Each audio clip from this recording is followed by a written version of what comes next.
किसी दूर दराज मुल्क में एक नन्ही मनी लड़की अपनी अम्मी के साथ रहा करती थी। उनका घर जंगल के करीब ही एक छोटे से गांव में था। इस लड़की का नाम शुमाइला था, लेकिन गांव के तमाम लोग उसको शुमाइला लाल टोपी वाली कहा करते थे, क्योंकि वो हर वक्त लाल रंग की टोपी पहने रहती थी। एक रोज शुमाइला सुबह सोकर उठी तो उसकी अम्मी ने कहा, अम्मा कुछ बीमार है, मैं एक जरूरी काम की वजह से आज उन्हें मिलने नहीं जा सकती, और ये फलों की टोकरी भी उनको दे देना। ऐसा करो, तुम जाकर अपनी नानी अम्मा की खैरियत दरियाफ्त कराओ, और इस टोकरी में मैंने इनके लिए कुछ फल रख दिए हैं, ये उनको दे आओ। फलों की टोकरी लेकर जाने लगी तो उसकी अम्मी ने आवाज देकर कहा, शमाइला, देखो बेटी, रास्ते में किसी अजनबी से कोई बात ना करना। जी अच्छा अम्मी। नानी अम्मा का घर पूरा जंगल उबूर करने के बाद तकरीबन आखिरी किनारे पर था।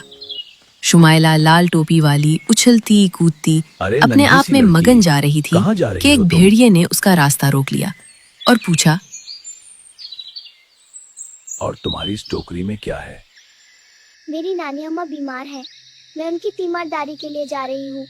तुम मेरे रास्ते से हट जाओ। मेरी अम्मी ने मुझे रास्ते में किसी भी अजनबी से बात करने से मना किया था, इसलिए मैं तुमसे ज्यादा बात नहीं कर सकती। मुझे बस अपनी नानी अम्मा के घर जाना है बरे। ठीक है, तुम जा सकती हो, लेकिन मेरा ख्याल है अगर तुम नानी अम्मा के लिए इन जंगली फूलों का एक गुलदस्ता बनाकर ले जाओ तो वो बहुत खुश होंगी। शुमाइला को ये तजवीज पसंद आई और वो जंगली फूल तोड़ने लगी। भेड़िया भागम भाग नानी अम्मा के दरवाजे पर पहुंचा और दरवाजे पर हल्की सी दस्तक दी। हाँ बेटी, कौन है दरवाजे पर? चालाक भेड़िए ने आवाज बदल कर कहा। भेड़िए ने दरवाजा खोला और एक ही जस्त में नानी अम्मा की चारपाई के करीब जा खड़ा हुआ और पलक झपकते में नानी अम्मा को निगल गया। अब उसने नानी अम्मा के कपड़े पहने और उनका कंबल ओढ़कर बिस्तर पर लेट गया। कुछ देर गुजरी थी कि शुमाइला वहां आ मुझे पहुंची। अम्मी जान ने आपकी खैरियत दरियाफ्त करने भेजा है, और इस टोकरी में उन्होंने आपके लिए कुछ फल भेजे हैं। बेटी, जरा करीब आ जाओ। शुमाइला ने बेड के करीब आते हुए कहा, नानी अम्मा, आपकी आंखें इस कदर बड़ी कैसे हो गई? बेटी, जरा मेरे और करीब आ जाओ।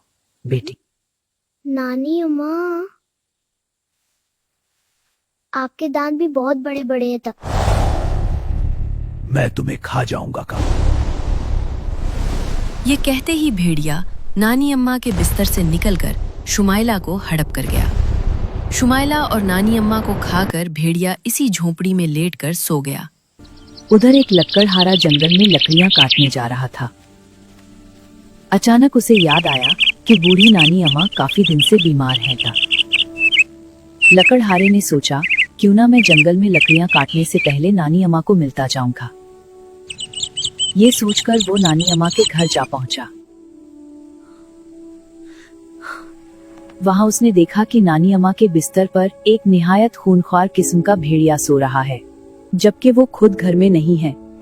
भेड़िए का फूला हुआ पेट देखकर लकड़हारा समझ गया कि नानी अम्मा को भेड़िया खा गया है। इसने तेजी से लकड़ा काटने वाला किल्हाड़ा निकाला है और एक ही वार में भेड़िए को खत्म कर दिया।